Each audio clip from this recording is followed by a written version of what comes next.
നമുക്കിന്ന് ഇതേപോലെ ഈസി ആയിട്ട് ഒരു ഇഞ്ചി തൈര് ഉണ്ടാക്കിയാലോ. നാളികേരമില്ലാത്തതും താളിക്കാത്തതുമായത്. അപ്പൊ വളരെ ഈസിയാണ്, എന്നാ വളരെ ടേസ്റ്റിയാണ്.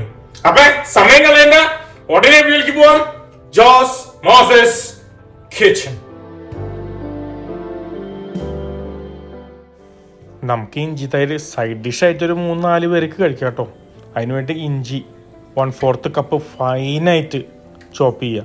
തലങ്ങനെയും വിലങ്ങനെയും എടുത്ത് തൃശ്ശൂർ ഭാഷയിൽ നൈസായിട്ടാണ് ചോപ്പ് ചെയ്യുക. ഇഞ്ചി എങ്ങനെ ക്ലീൻ ചെയ്യുക എന്നുള്ളതിൻ്റെ ടിപ്പ് എൻ്റെ ചാനലിൽ എടുപ്പുണ്ട് കേട്ടോ. ഒരു 5 പീസ് ഗ്രീൻ ചില്ലി ചോപ്പ് ചെയ്തത്, കുറച്ച് കറിവേപ്പിലയും ചോപ്പ് ചെയ്തത്, പിന്നെ കല്ലുപ്പ് ഒരു ടീസ്പൂൺ. കല്ലുപ്പ് ഇല്ലെങ്കിൽ സാധാരണ ഉപ്പ്, കല്ലുപ്പാണ് ഇതിന് നല്ലത്. അത് മിക്സ് ചെയ്യുക. പിന്നെ ആ സ്പൂൺ വെച്ച് നന്നായിട്ട് അങ്ങോട്ട് ഞെരടിയാണ്ട് പിഴിയുക. അപ്പോൾ ആ ഇഞ്ചിയിലേക്ക് അങ്ങോട്ട് ഉപ്പ് അങ്ങോട്ട് കയറുമ്പോൾ അതിൻ്റെ ടേസ്റ്റ് ഒന്ന് കൂടും. അത് കഴിഞ്ഞതേ ഇങ്ങനെ അങ്ങോട്ട് പൊത്തി വെക്കുക. ഇതേപോലെ സ്പൂൺ കൊണ്ട് പൊത്തി വെച്ച് അടച്ച് ഒരു 15 മിനിറ്റോളം അത് റെസ്റ്റ് ചെയ്യുക. അപ്പോൾ ഇഞ്ചിയിലേക്ക് ആ ഉപ്പ് അങ്ങോട്ട് ചെയ്തിട്ട് അത് അങ്ങോട്ട് പ്രത്യേക ടേസ്റ്റിലേക്ക് വരും. നമ്മൾ തൈര് നന്നായിട്ട് അടിച്ച തൈര് ഒരു 1.5 കപ്പ്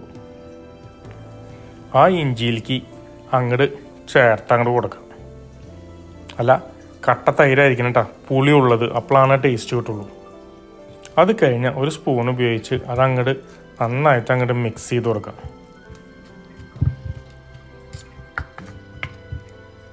ഇതേപോലെ അങ്ങോട്ട് മിക്സ് ചെയ്ത് ഉപ്പ് നോക്കിയും കഴിഞ്ഞ് ആവശ്യത്തിന് ഉപ്പ് ഇട്ട് അറ്റ്ലീസ്റ്റ് ഒരു 1/2 മണിക്കൂർ കൊണ്ട് വെച്ച് കഴിയുമ്പോൾ ആ ഫ്ലേവർ അടിപൊളിയാണ് കേട്ടോ. ഇപ്പൊ നമ്മൾ ഉണ്ടാക്കിയ ഇഞ്ചി തൈര് റെഡി. അപ്പൊ ഇങ്ങനെ കൈ എടുക്കാം, ഇങ്ങനെ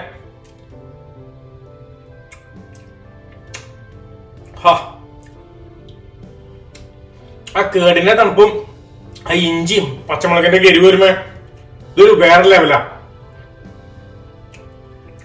ചോറിന്റെ കൂടെ പിടിക്കാനുള്ള ക്ഷമയില്ല. ഇതിങ്ങനെ തിന്നുമ്പോ അത് വേറെ ടേസ്റ്റാ.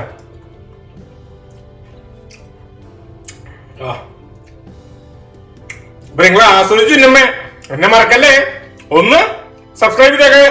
Okay, by.